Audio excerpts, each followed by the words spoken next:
Honestly, everything is hanging in the balance.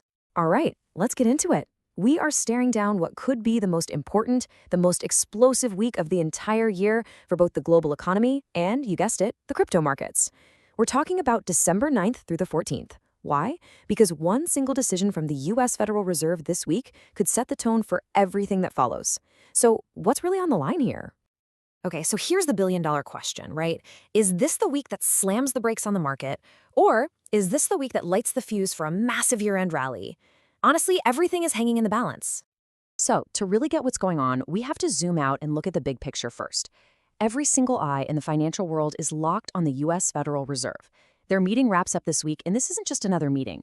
The interest rate decision, which we're expecting on December 10th, is going to send ripples across the entire globe. And the market seems to think it knows what's coming. All the big players, we're talking Morgan Stanley, JP Morgan, you name it, they're all calling for a quarter-point rate cut. If they're right, that would bring the Fed's target rate down into this range, 3.5% to 3.75%. Now, that would be a huge signal that the Fed is easing up, and that's exactly what the markets have been hoping for. But here's where it gets really interesting. The drama happening behind closed doors. The Fed is basically in a tug of war with itself. You've got one camp that's still super worried about inflation. They want to keep rates high just to be absolutely sure it's dead and buried. But then you have the other camp, and they're looking at the economy and getting nervous about a recession. They're pushing for a rate cut to keep things moving. Because of this fight, what the Fed says, their guidance for the future, is just as critical as the rate cut itself. And to make things even crazier, while the US is thinking about cutting rates, a lot of other places, especially in Europe, are holding steady. That could cause some seriously wild swings in where money flows around the world. Okay, so while literally everyone is watching the Fed, there's this huge risk just lurking in the shadows. It's a systemic threat that could completely derail everything, no matter what the Fed decides to do. And this is it.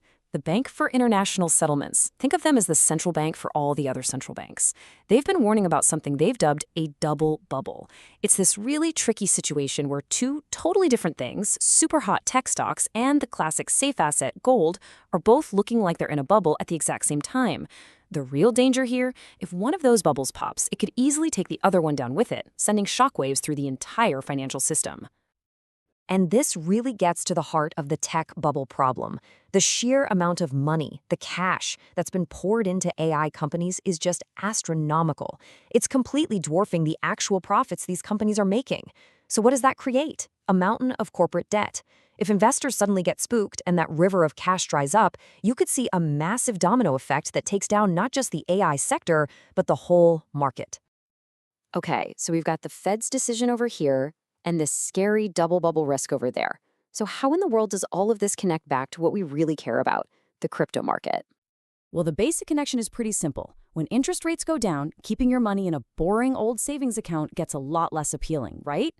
So the opportunity cost of holding something like Bitcoin, which doesn't pay you interest, goes way down.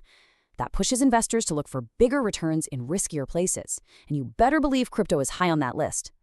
Analysts are saying that if the Fed gives a green light, we could see Bitcoin stage a really strong recovery as all that capital comes flooding back in. But, and you knew there was a but coming, this is a big one.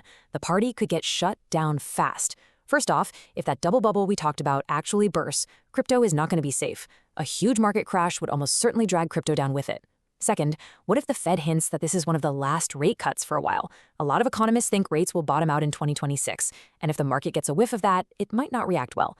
And finally, if that AI funding we talked about slows down, it could just sour the mood for all risk assets, and that includes crypto. So let's put all the pieces together. What could actually happen this week? We can really boil it all down to three very different scenarios, three possible futures for the market. Okay, let's break this down. First, the best case, the bullish scenario. This is where the Fed sounds dovish, meaning they're all about stimulating the economy. They cut rates and give a strong hint that more cuts are on the way. That would probably kick off a strong recovery for Bitcoin, bring back the FOMO, and send altcoins soaring. Now, the base case, which is probably the most likely outcome, is a cautious Fed. They give us the rate cut everyone expects, but they're really careful and don't commit to anything in the future. In that world, we'd probably see a small crypto recovery, but no huge breakout, with Bitcoin probably doing better than the alts. And then there's the bearish scenario. The Fed sounds hawkish, way more concerned about inflation. They might still cut rates, but they'd pair it with a very stern warning. That would likely cause a sharp drop, a lot of panic, and a wave of liquidations across the entire crypto market. So, with those three very different futures in mind, What are the key things you should actually be watching this week to figure out which path we're headed down? Here's your watch list. Number one, obviously, is the Fed's official statement on the 10th. That's everything. After that, you're looking for signs of stress in the economy, so keep an eye on the latest U.S. inflation numbers and any headlines about corporate debt, especially in tech. You also want to watch how other key assets are behaving. So, what are gold and the U.S. dollar doing? And finally, look at the crypto market's own internal health. Specifically, how much leverage are people using? That's a huge tell. So, what's the bottom line from the analysis we've been looking at? It's really a call for caution. The recommendation is crystal clear.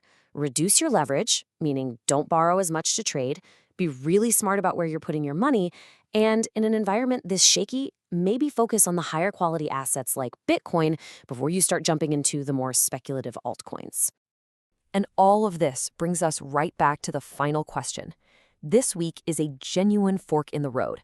Will the Fed's decision give the market the boost it needs for a huge year-end rally?